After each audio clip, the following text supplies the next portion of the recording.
You've had a long day. You've had a lot of content from a lot of different speakers. Well, And so what better at the end of a long day than to have extensive legal case analysis? Who's ready? You excited? Yeah. Also, a recurring theme we had today was information sharing. Have we heard that before? We've heard about information sharing. Well, this story involves no information sharing. In fact, the opposite. And that is a brave new world in the government reach and cybersecurity. First good news on this talk is I am not a lawyer. I think this all indicates I'm not a lawyer. So my name is Bryson Bort. My current company is SCYTHE. I also founded a consultancy named Grimm, and the ICS Village is a nonprofit that does critical infrastructure, security, education, and awareness. You can catch us virtually for free at DEF CON, where we'll let you get hands-on with critical infrastructure. I also do advisory work with the Department of Defense and recently with CISA. Okay, so what are we going to be talking about? Let's start with the story. In February, Microsoft discovers 4 zero-day vulnerabilities being actively exploited out there in the environment. As I think it was Dory earlier commented, we had SolarWinds, and then within a few months, we had the Microsoft Exchange hacks, affecting over 20,000 organizations. In March, the beginning of March, Microsoft releases the patches for these compromises. Bad news. It patches the system, but it does not remove the active web shells that are being used to exploit those systems. So we haven't fixed the problem. The end of March, unbeknownst to the public, the Federal Bureau of Investigation goes to the Southern District in the United States, Federal District Court, and gets a warrant. Now let's back up. In an obscure fact back in time, 2016, there is an update to Rule 41 of the Federal Criminal Procedures. Anybody know what that is? Nope, probably didn't care, probably don't know. But what it does is it allows 2 things to happen.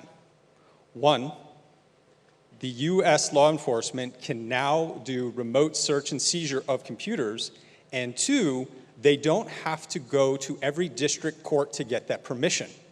Those search warrants can be served from one district court, allowing them to go to any jurisdiction that is affected by this. So now when we go back to this request at the end of March that they filed, they got permission in 8 different district courts to go into private servers and remove those web shells. Now, according to the law, they are required to provide reasonable notification to those private entities that they're going to be touching their servers. How they did this is, and you'll notice at the bottom, I always like to provide references. If you would like to read the warrant yourself, we have the redacted version of the warrant, which removes the IP addresses and the details, but shows that 8 districts were affected. And how they were able to justify this is that they, 1, noted that those private assets were protected computers. So they were important to interstate commerce, which is important for a federal designation. The second part is they were damaged. The mere existence of active malicious web shells was determined to be the definition of damage, which allowed that rule to be applied across the hundreds of affected clients. The other thing that they did is by publishing the redacted version of the warrant online, they considered that reasonable notification to those entities that the FBI had done this. So what other examples have we seen? Colonial Pipeline, we remember this one? As mentioned earlier, the Department of Justice recovered Bitcoins from that. Now this example is more like the traditional search and seizure of stolen goods, in that they did not have to hack that system, but they were able to procure the key and go directly in through an authorized mechanism and then remove the money. What else have we seen?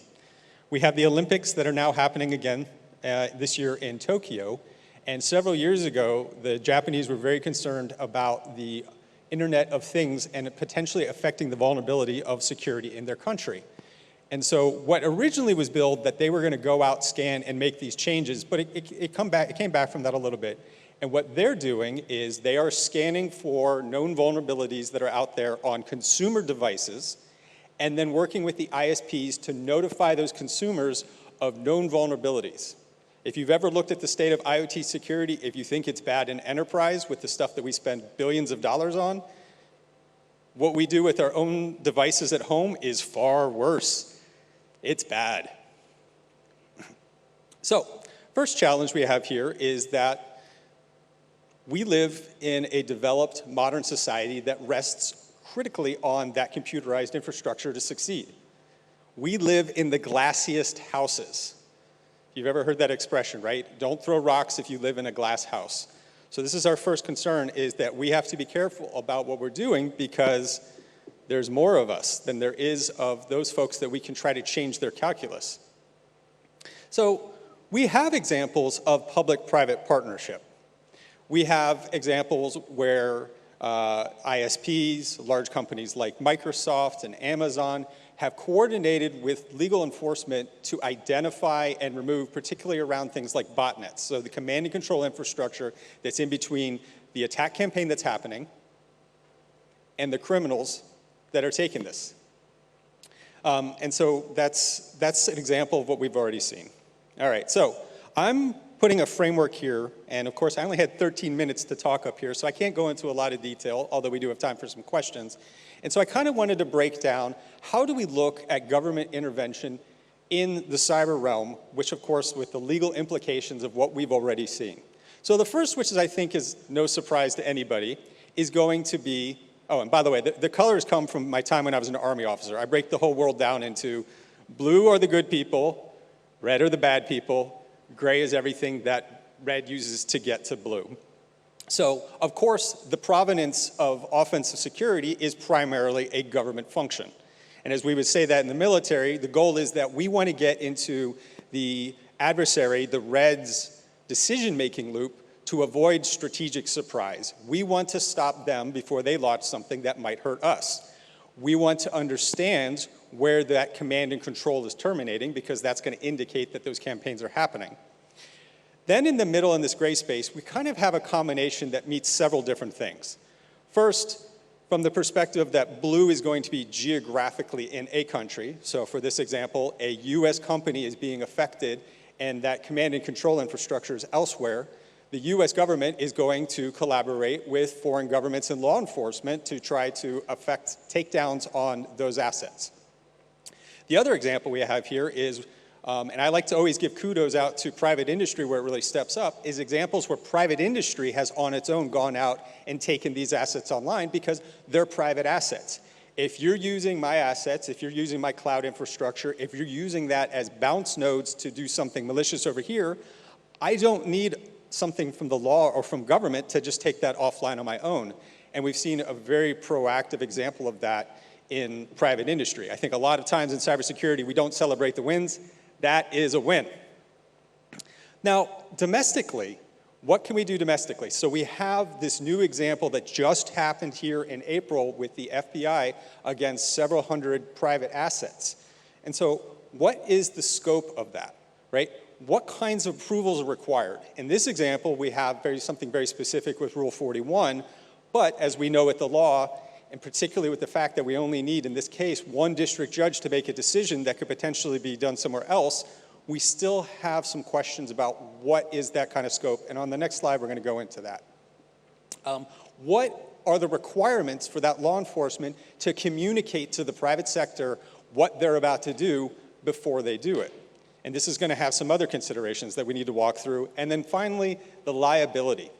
In this case, the FBI did something very simple. They logged into the web shell, they sent a simple delete command and removed the web shell from the server. Not too complicated. They tested this before they had done it. But what would have been the liability if any action that the government took on a private asset caused some form of damage to that asset? So considerations are authorization.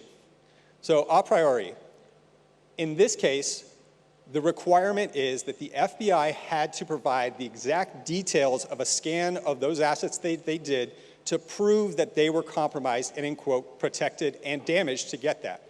So the scope and the authorization is still exactly what assets will be authorized. It does not provide a carte blanche opportunity for government to just go hunting on their own. The other part is, by definition, it has to be internet accessible. A hacker can't hack what they can't touch. Internet accessibility is a key point here. And this, interestingly enough, applies to federal law enforcement. Law enforcement can't affect something unless they have direct internet accessibility.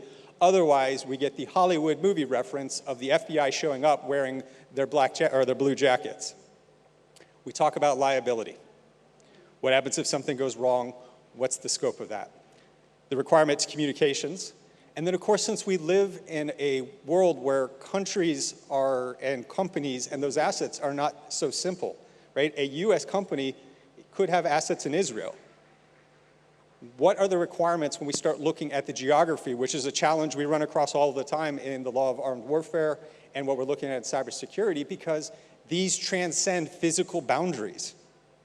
And then regulatory considerations. What if those private assets were critical infrastructure? What if that was a privately owned water plant? What if that was something tied to, and GXP is the regulations that govern pharma. So if I'm making a change to something that requires approval, because the way that regulation works actually means any change done to that system needs to be verified before, because it might affect production. These are the kinds of things that we need to think through for that next part. So, of course, we want to beware of the slippery slope. So the inspiration for this talk, of course, was Aldous Huxley's book, A Brave New World. But there's an equally dangerous dystopia right next to it, which was called 1984 by George Orwell. Data and privacy are key considerations. What are going to be the limitations for private citizens with those private assets?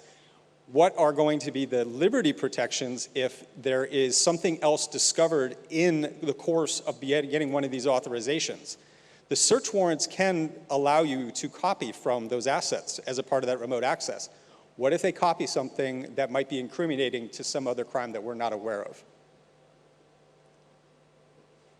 And that is my talk.